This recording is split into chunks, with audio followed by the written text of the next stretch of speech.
Electron क्या करता है, चारों तरफ चक्कर लगाता है। याद रखेंगे, परमाणु के नाभिक में क्या होते हैं, प्रोटॉन और न्यूट्रॉन होते हैं, और इलेक्ट्रॉन चारों तरफ चक्कर लगाता है। किसके अनुसार, तो बोर ब्यूरी एक वैज्ञानिक थे, उसके अनुसार।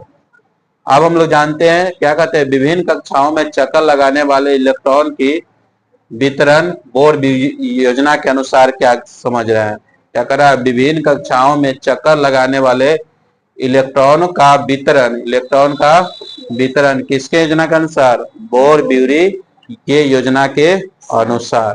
तो कहते कर रहा है, किसी कक्षा में इलेक्ट्रॉन की अधिकतम संख्या क्या होता है, n का स्क्वायर होता है। किसी कक्षा में इलेक्ट्रॉन का अधिकतम संख्या क्या होता है, n का स्क्वायर होता है। तो चलते हम लोग प्रथम कक्षा में। तो प्रथम कक्षा को हम लोग किसे सूचित करते हैं, अब प्रथम कक्षा मतलब n, इसको क्या बोलेंगे, प्रथम कक्षा। तो इसका n, प्रथम कक्षा एक हुआ, n मतलब क्या हुआ, एक हुआ। तो ये n का वैल्यू एक डालेंगे तो क्या हो जाएगा, एक का स्क्वायर, एक का स्क्वायर। तो एक का स्क्वायर क्या होता है, एक। एक में जब हम दो से गुना करेंगे तो क्या होगा, दो। मतलब इसको हम दो लिख सकते हैं, एक का स्क्वायर क्या होगा, एक होगा, फिर इसको गुना करेंगे तो क्या हो जाएगा, दो। तो याद रखेंगे, प्रथम कक्षा में इलेक्ट्रॉन की संख्या कितना हो सकता है, दो हो सकता है। प्रथम कक्षा में इलेक्ट्रॉन की संख्या कितना निश्चित होता है, दो। अब है दूसरी कक्षा।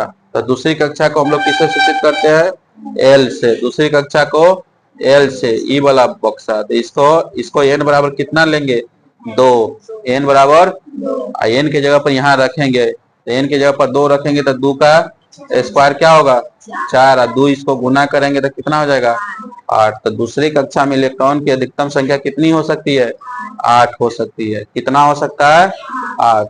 जब इसका पूरा होने के बाद, मतलब दो वो प्रथम कक्षा में पूरा होने के बाद जाएगा दूसरी कक्षा में, दूसरी कक्षा में आठ वो पूरा होने के बाद की जाएगा तीसरी कक्षा में। तो तीसरी कक्षा को हम लोग किससे सूचित करते हैं, एम से। तीसरी कक्षा को एम से, तो तीसरी कक्षा में एम से सूचित करते हैं। तो इसमें एन बराबर कितना लेंगे हम लोग, तीन। तो एन का स्क्वायर कितना हो जाएगा, तीन का स्क्वायर नौ, और दो नौ दूना।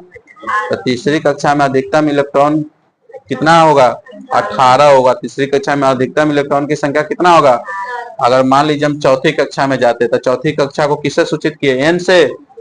चौथी कक्षा को किससे, एन से। तो चौथी कक्षा को क्या लिखते हैं, चौथे कक्षा में क्या हो जाता है, तो बोलिए दो गुने क्या हो जाता है, एन के पावर स्क्वायर हो जाता है।